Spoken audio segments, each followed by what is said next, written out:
Dear students, welcome to the lecturer group. आज हम 6 class science का पास्ट पेपर सेकेंड टर्म का solve करेंगे, जो कि है 2023-24 का। एमसीक्यू से स्टार्ट करते हैं। एमसीक्यू नंबर 1 जो है उसमें पूछा गया है विच nutrient is an immediate source of energy. इनमें से कौन सा न्यूट्रिएंट है जो कि हमें फौरी तौर पर इंस्टेंट एनर्जी प्रोवाइड कर सकता है, तो वो है कार्बोहाइड्रेट। आपने कार्बोहाइड्रेट का पढ़ा होगा चैप्टर 3 के अंदर कि कार्बोहाइड्रेट ऐसे एनर्जी सोर्सेज हैं जो कि ऐसे जो हैं वो न्यूट्रिएंट हैं जो कि हमें इमीडिएट एनर्जी सोर्स प्रोवाइड करते हैं। नेक्स्ट अब हम चलते हैं एमसीक्यू नंबर 2 में। इसमें पूछा गया है the following characteristics are present in a food component. एक फूड कंपोनेंट है, उसके अंदर ये करैक्टर पाए जाते हैं। कौन कौन से? वो बॉडी स्ट्रक्चर को डिटरमिन करता है, बिल्ड करता है और रिपेयर करता है टिश्यूज़ को, और हेल्प इन डाइजेशन करता है। तो बज़ाहिर अगर हम ये करैक्टर देखें तो ये प्रोटीन्स की बात की गई है। प्रोटीन ही हैं जो न्यू बॉडी सेल बनाते हैं, टिश्यूज़ को रिपेयर करते हैं और हेल्प इन डाइजेशन करते हैं बाय फॉर्मिंग एंजाइम। अब इसमें से नेक्स्ट जो है उन्होंने कहा है द गिवन कंपोनेंट में बी प्रेजेंट इन। ये जो कंपोनेंट हैं ये किस चीज़ के अंदर पाए जा सकते हैं, जो मतलब आपने यहाँ से गेस किया है न्यूट्रिएंट, वो किस उसका सोर्स कौन सी फूड हो सकती है इनमें से।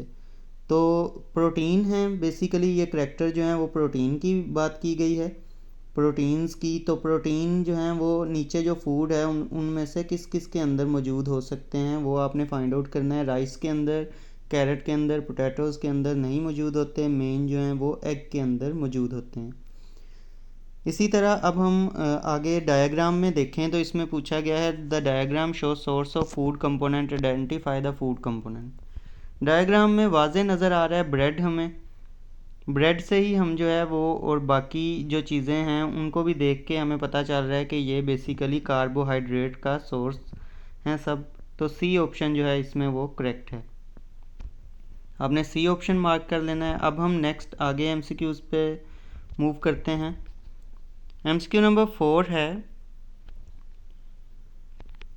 Correct match the vitamin with its importance for human body and choose the correct option. यहाँ से उन्होंने हमें एक साइड पे विटामिन्स बताए हैं और दूसरी साइड पे हमारे पास उनकी इम्पोर्टेंस बताई हुई है। वो कह रहे हैं कि इनमें से कौन सा जो ऑप्शन है वो उसके सामने जो विटामिन है उसका सही उसकी इम्पोर्टेंस लिखी है। मतलब बी विटामिन के सामने help in night time vision लिखा है, तो हमें पता है विटामिन ए जो है वो नाइट टाइम विजन के लिए इम्पोर्टेंट है, इसलिए ए ऑप्शन ट्रू नहीं है। ए के आगे लिखा है keep skin and hair healthy, तो ये हमें पता है विटामिन सी का काम है, तो ये भी ट्रू नहीं है। डी के आगे लिखा है keep teeth and bone strong, तो ये ठीक है। जो डी है विटामिन उसका काम है सनलाइट से मिलता है और हमारे टीथ और बोन्स को स्ट्रॉन्ग करता है। इसी तरह सी जो है उसका काम इंक्रीज ग्रोथ करना नहीं है, ये विटामिन ए का काम है। तो डी वाला जो है विटामिन डी वाला सी ऑप्शन बनता है, ये करेक्ट है। आप ये वाला इसको मार्क कर लें। नेक्स्ट अगर फिफ्थ एमसीक्यू देखें तो from some days Fatima feel tired all the time. कुछ दिन से फातिमा जो है वो टायर्ड फील करती है, थका सा फील करती है। She goes to doctor, after observing her he gave some tablets to eat that must contain which of the following mineral. अब डॉक्टर ने उसको ऑब्ज़र्व किया है और उसे कुछ दवाइयाँ जो हैं वो रेकमेंड की हैं। तो उन दवाइयों में आपके ख्याल में कौन सी दवाई होनी चाहिए या कौन सा मिनरल होना चाहिए? Iron, phosphorus, calcium, iodine. तो इसमें से हमें पता है कि जो थकावट है उसकी मेन रीज़न ये भी होती है कि जब हमारी बॉडी के अंदर ब्लड सेल नहीं मौजूद होते या कंप्लीट कमी हो जाती है ब्लड सेल की ड्यू टू आयरन डेफिशिएंसी, जिसे हम एनीमिया भी इस कंडीशन को कहते हैं। तो इस सूरत में अगर हमें आयरन सप्लीमेंट मिल जाए तो फिर हमारी body again new blood cell बनाएगी और हमें ये जो थकापन महसूस होता है वो रिकवर हो जाएगा। तो आयरन यानी ए ऑप्शन इसमें आपने सेलेक्ट करना है। नेक्स्ट है sixth MCQ the acid that is found in our stomach is.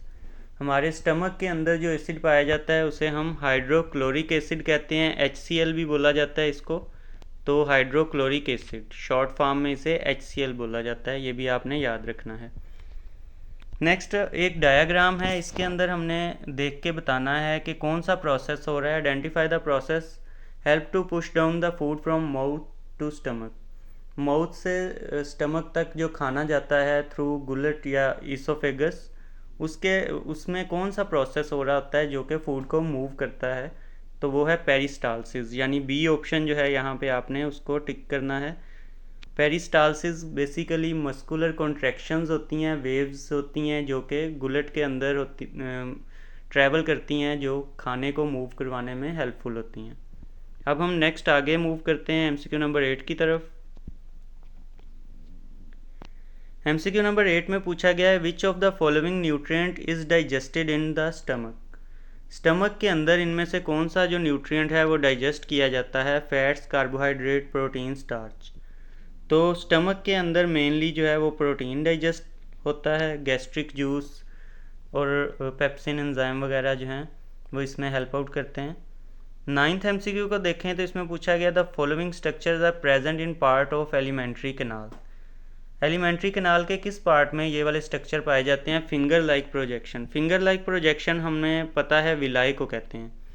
Having thin वाल, उनकी बहुत बारीक दीवारें होती हैं, रिच इन ब्लड सप्लाई और ब्लड कैपिलरीज उनके इर्द गिर्द मौजूद होती हैं। तो ये कौन सा स्ट्रक्चर होगा? Alveoli, विलाय, सीलिया, oesophagus. तो विलाय के अंदर ये तीनों करैक्टर पाए जाते हैं। विलाय आपने सेलेक्ट कर लेना है, बी ऑप्शन।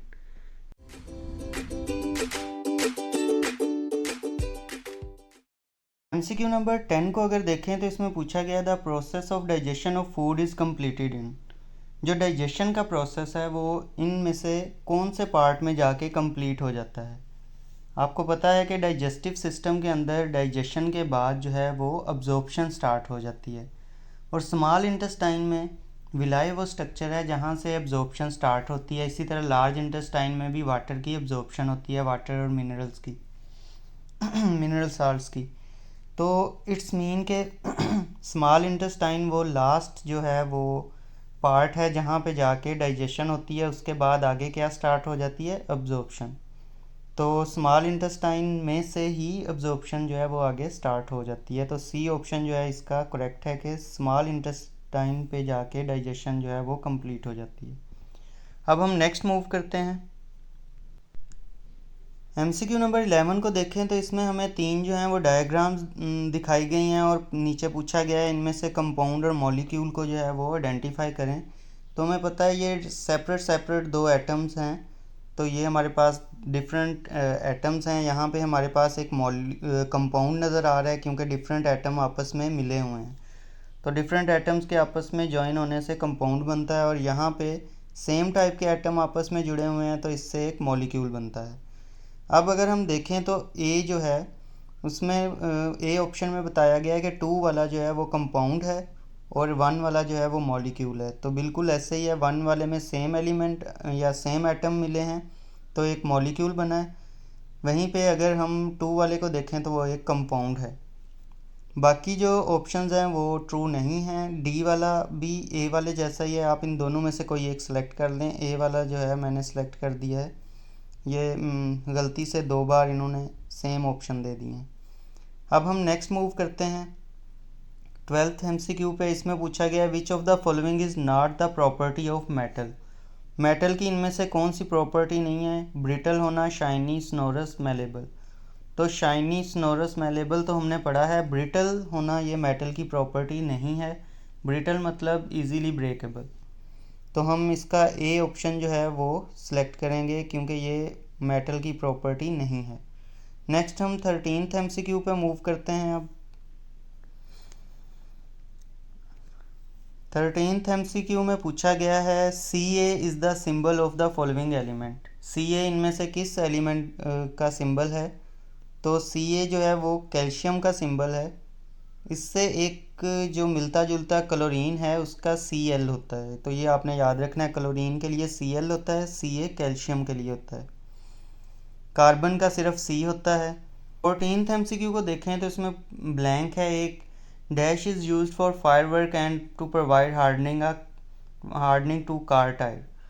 इनमें से कौन सा एलिमेंट यूज़ होता है फायरवर्क के अंदर और हार्ड करने के लिए कार टायर को? तो सल्फ़र जो है वो हम यूज़ करते हैं इस काम के लिए। तो सल्फ़र को जो है वो आपने मार्क कर लेना है, डी ऑप्शन इसका करेक्ट है। इसी तरह 15th MCQ में कह रहे हैं air is a mixture of. Air किस चीज़ का मिक्सचर है? सोल्यूशन, कंपाउंड, अलॉय या गैसेस का? तो गैसेस का मिक्सचर है एयर। इसके अंदर डिफरेंट गैसेस पाई जाती हैं जैसे ऑक्सीजन, नाइट्रोजन, कार्बन डाइऑक्साइड, ये मेन गैसेस हैं। 16th MCQ में पूछा गया when magnesium oxide is burn in air it react with oxygen as follow. Magnesium plus oxygen यहाँ वो मिलके बना रहे हैं मैग्नीशियम ऑक्साइड। अब मैग्नीशियम एक एलिमेंट है, ऑक्सीजन एक एलिमेंट है, इनके मिलने से ये एक मैग्नीशियम ऑक्साइड बना है जो कि एक कंपाउंड है। इसकी प्रॉपर्टीज़ बिल्कुल डिफरेंट हैं। तो magnesium oxide is an example of, B option आपने इसमें से मार्क करना है, कंपाउंड। इसी तरह अगर हम 17th MCQ को देखें तो इसमें पूछा गया है common method of separating an insoluble solid from a liquid is known as. Insoluble solid को लिक्विड से सेपरेट करने का जो तरीका होता है उसे हम फिल्ट्रेशन कहते हैं। बी ऑप्शन इसका भी ट्रू है। फिल्ट्रेशन के थ्रू हम इनसोल्यूबल सॉलिड को फ़िल्टर कर सकते हैं, जैसे मिट्टी और पानी के सॉल्यूशन में से मिट्टी को सेपरेट कर सकते हैं। लेकिन नमक अगर पानी के अंदर डिज़ोल्व है तो वो हम फिल्ट्रेशन से नहीं निकाल सकते क्योंकि वो सोल्यूबल सॉलिड है। नेक्स्ट 18th MCQ है, इसमें पूछा गया है dash consist of 2 or more element that are not chemically combined. इनमें से कौन सा चीज़ जो है वो 2 या 2 से ज़्यादा एलिमेंट के मिलने से बनते हैं जो कि केमिकली कंबाइंड नहीं हैं। तो केमिकली जो कंबाइंड नहीं होते उनके मिक्सचर कहते हैं। ठीक है, तो बी ऑप्शन इसमें मिक्सचर ट्रू है। Mixture consist of 2 or more element that are not chemically combined. Next अगर हम देखें identify the heterogeneous mixture from the following. इनमें से आपने जो है हेट्रोजीनियस मिक्सचर को अलग करना है। तो alloy, T, salt and water ये तमाम जो हैं होमोजीनियस हैं। सैंड एंड आयरन जो हैं ये एक हेट्रोजीनियस मिक्सचर है। नेक्स्ट डी आपने इसमें जो है ट्रू ऑप्शन है। नेक्स्ट अब 20 को देखते हैं। People using grinding machine wear a face mask to filter out dust from air they breathe in. This is example of sublimation, evaporation, distillation, filtration. तो बेसिकली फेस मास्क का इस्तेमाल हमने filtration के यूजेस में पढ़ा था कि जो फेस मास्क है वो एज आ फिल्टर बिहेव करता है और एयर के अंदर से डस्ट को रिमूव करता है, डस्ट पार्टिकल्स को। नेक्स्ट 21 MCQ है, इसमें पूछा गया dash is also called as dry ice. Dry ice जो है वो हम सॉलिड कार्बन डाइऑक्साइड को कहते हैं। तो ये ऑप्शन जो है वो ट्रू है इसमें, ये आप लोगों ने मार्क कर लेना है। ड्राई आइस जो है वो बेसिकली हम पढ़ते हैं सब्लिमेशन के अंदर। इसकी प्रॉपर्टी है कि जब हम इसको हीट करते हैं तो ये सॉलिड से डायरेक्टली चेंज हो जाती है गैस के अंदर यानी वेपर्स के अंदर, और लिक्विड में चेंज नहीं होती। नेक्स्ट है 22 MCQ identify which one is an insulator. इनमें से कौन सी चीज़ जो है वो इंसुलेटर है? तो knife blade, shaving blade, silver spoon ये तमाम कंडक्टर हैं। प्लास्टिक रूलर जो है ये एक इंसुलेटर है। तो आपने डी ऑप्शन जो है इसको मार्क कर लेना है इस तरह से। अब हम नेक्स्ट मूव करते हैं। 22 को मैं अगेन मार्क कर देता हूँ यहाँ से। पहले थोड़ा मुश्किल हो रही थी, नज़र नहीं था आ रहा, नीचे था काफ़ी। तो 22 के अंदर आपका जो डी ऑप्शन है वो करेक्ट है। 23 में देखें an electrical current in a metal wire is a flow of. किन के फ्लो से जो है वो करंट प्रोड्यूस होता है? तो वो इलेक्ट्रॉन के फ्लो से प्रोड्यूस होता है। डी ऑप्शन करेक्ट है। We measure the current flowing through a wire using. एक अगर हमने करंट को मैयर करना है जो कि वायर में से गुजर रहा है तो उसको हम किस से मैयर करते हैं? वोल्ट मीटर या एम मीटर से? तो एम मीटर से जो है वो हम करंट को मैयर करते हैं और वोल्ट मीटर से वोल्टेजेस को। इसी तरह 25th MCQ जो है इसके अंदर हमें एक सर्किट नज़र आ रहा है और कहा गया है आइडेंटिफाई करें कौन सा टाइप है ये सर्किट की। तो यहाँ पे आप देख सकते हैं कि हर बल्ब के पास डिफरेंट पाथवे है करंट का। तो इस वजह से ये जो डिफरेंट पाथवे हैं ये किसके अंदर पाए जाते हैं? ये पैरेलल सर्किट के अंदर मौजूद होते हैं। सीरीज सर्किट के अंदर सेम पाथवे होता है, बस सिंगल पाथवे होता है, सॉरी। और ये वाला जो डायग्राम है ये बेसिकली एक पैरेलल सर्किट की है, तो ए ऑप्शन जो है इसको आपने मार्क कर लेना है। तो ये थे आज के हमारे एमसीक्यूज़। अब हम पेपर 2 पे चलते हैं। सेकेंड टर्म एग्जामिनेशन 23-24 का ये जो पास्ट पेपर है आपका साइंस का 6ठी क्लास का, इसका पहला क्वेश्चन अगर देखें तो इसमें कहा गया है why we need nutrient in balanced proportion. आखिर क्यों हमें जो न्यूट्रिएंट्स हैं वो एक ख़ास मिकदार में, बैलेंस मिकदार में चाहिए होते हैं। तो इसकी वजह ये है कि आप इस तरह से एक्सप्लेन कर सकते हैं, every nutrient has a specific requirement and function in our body. हर न्यूट्रिएंट की ख़ास मिकदार चाहिए होती है क्योंकि उसका काम डिफरेंट होता है दूसरे न्यूट्रिएंट से। तो कुछ न्यूट्रिएंट हमें ज़्यादा अमाउंट में चाहिए, कुछ न्यूट्रिएंट जो हैं वो हमें कम अमाउंट में चाहिए। So we need them in balanced proportion to stay active and healthy. Balanced diet prevent diet-related illnesses, keep our body strong and improve immune system. उसके अलावा जो मेन आप इम्पोर्टेंस भी बता सकते हैं बैलेंस प्रोपोर्शन में न्यूट्रिएंट हमारी बॉडी के अंदर क्या क्या फंक्शन करते हैं। हमें डाइट रिलेटेड इलनेसेस से बचाते हैं, जैसे एनीमिया था, जैसे कि रिकेट्स था, और हमें हमारी बॉडी को स्ट्रॉन्ग रखने के लिए भी ये ज़रूरी होते हैं।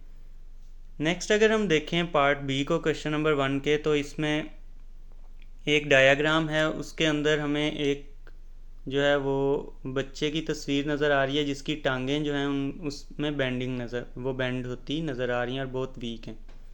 A person is suffering from bending bones as shown in diagram, identify the vitamin that should be added in his diet.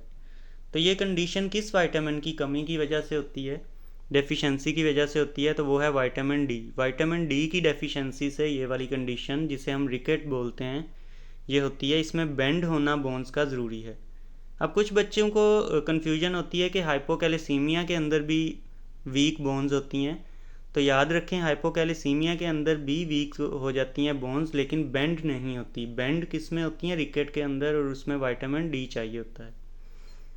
Next है state the importance and sources of this vitamin. Importance की बात करें तो make over bones and teeth strong, और sources जो हैं sunlight सबसे main source है। हमारी स्किन के अंदर ये काबिलियत है कि वो सनलाइट से खुद ही विटामिन डी को जनरेट कर लेती है।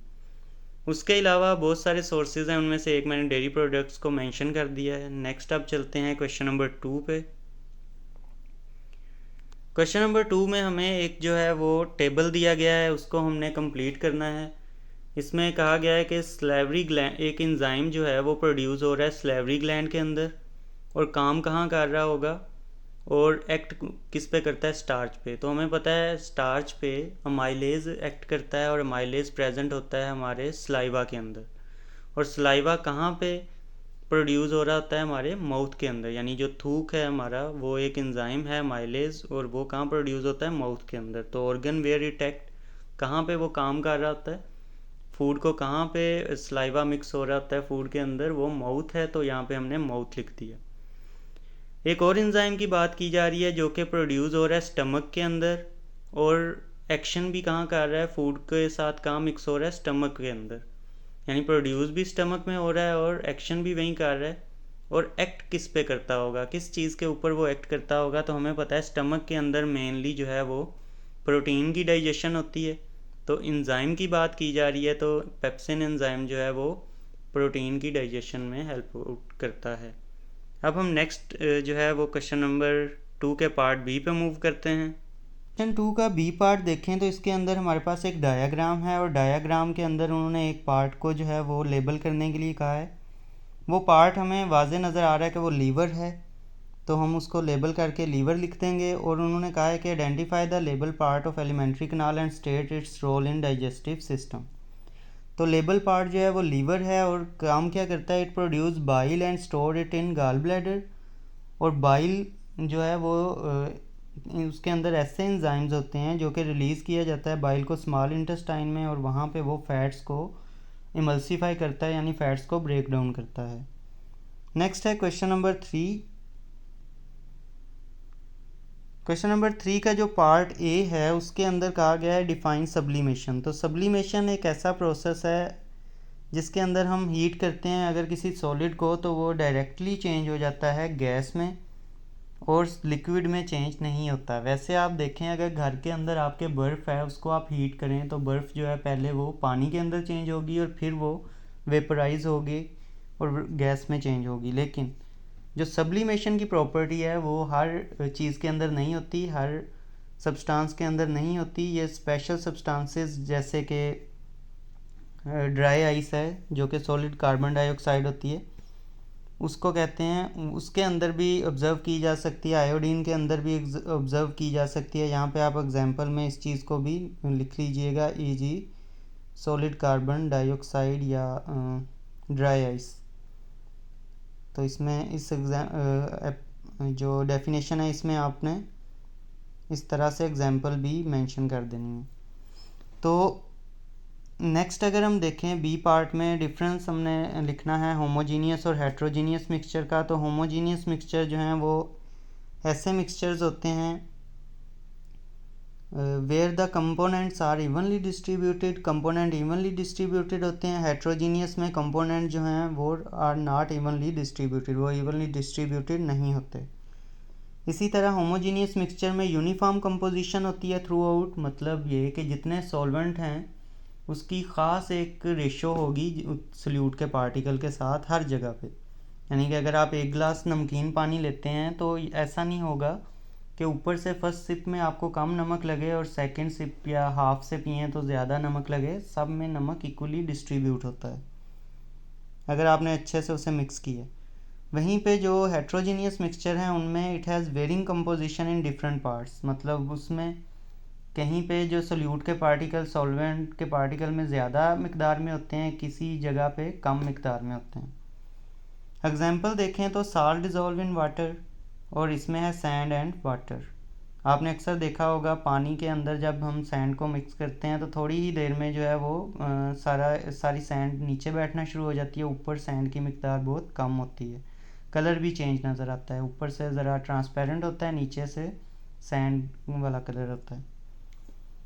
इसी तरह अगर हम सी वाला पार्ट देखें तो इसके अंदर जो है वो हमसे पूछा गया है why air is considered as mixture not a compound. Air को हम मिक्सचर क्यों कंसीडर करते हैं, कंपाउंड क्यों नहीं कंसीडर करते? तो इसका आंसर है कि air is a mixture and not a compound because air can be separated into different component such as oxygen, nitrogen.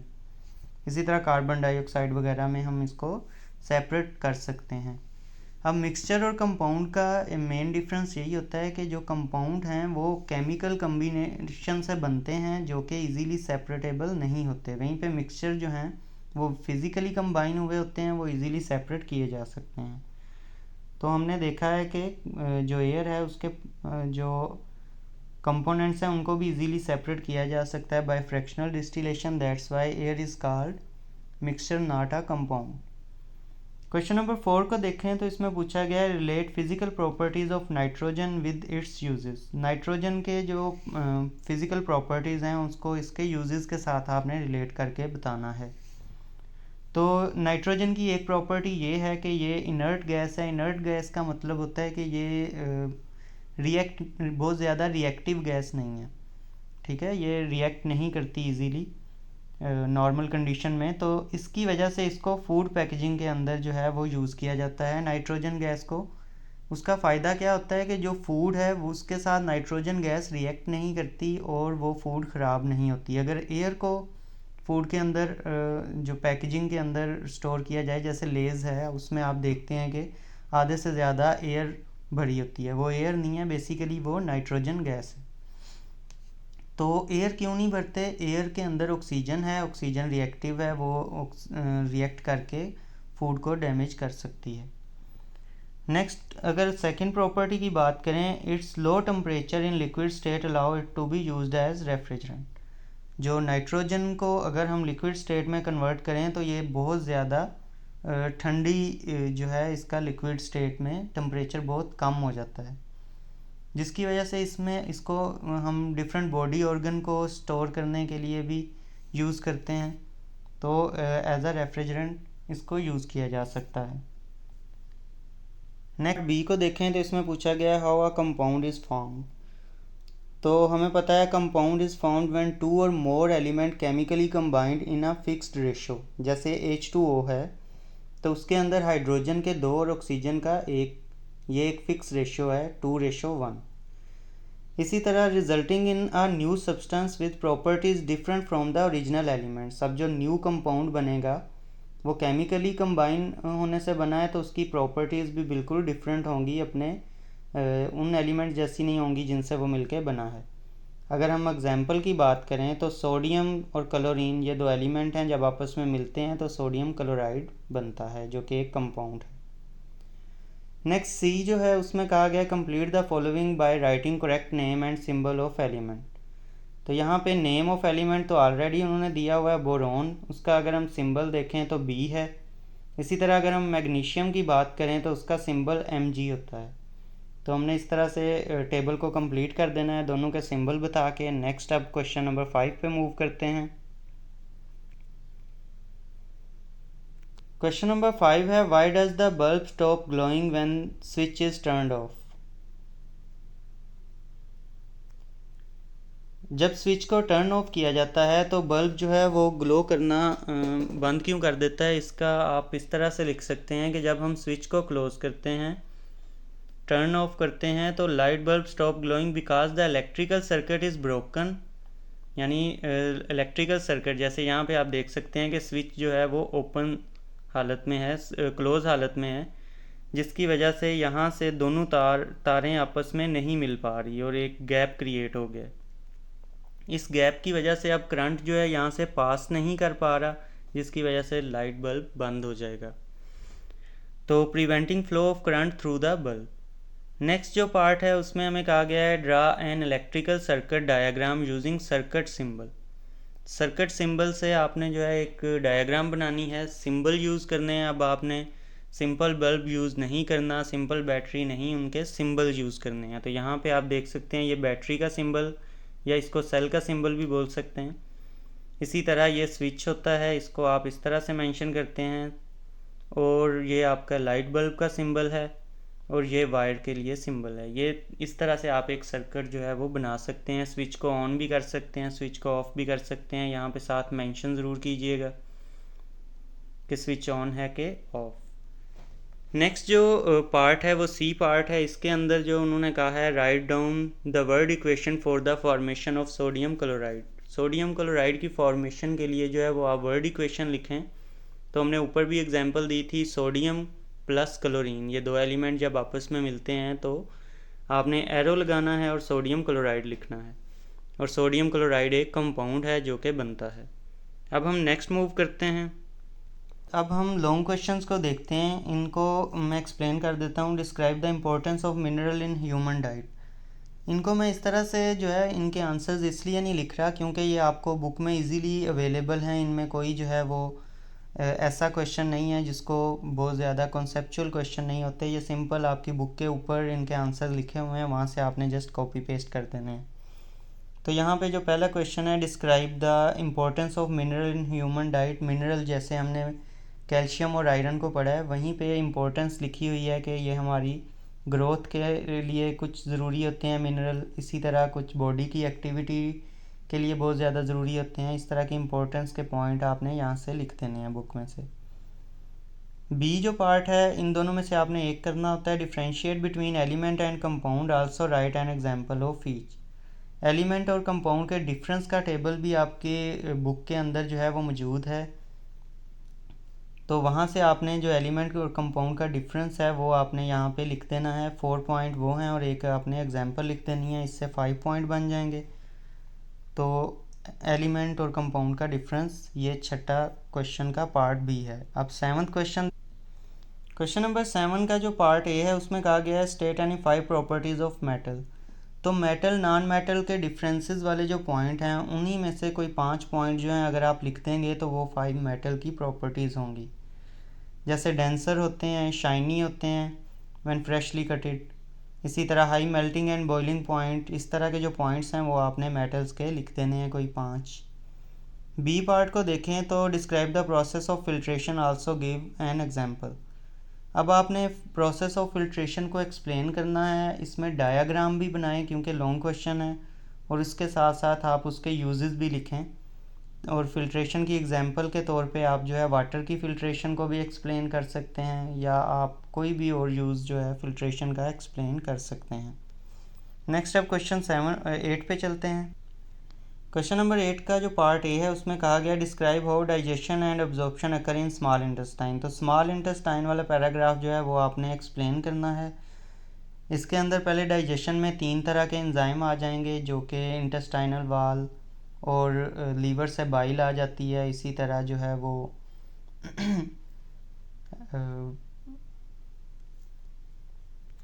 Pancreatic juices आ जाते हैं। इन एंजाइम की मौजूदगी में डाइजेशन होती है और फिर विलाय में अब्जॉर्प्शन शुरू हो जाती है फूड की। विलाय की आगे आपने जो अडाप्टेशन है उनको भी एक्सप्लेन करना है। बी पार्ट को देखें तो write down the properties of series circuit. Series और पैरेलल सर्किट की प्रॉपर्टीज़ आपको लिखवाई थी, जैसा कि सीरीज सर्किट में सिंगल पाथ होता है, हम एक ही जो है वो स्विच यूज़ कर सकते हैं।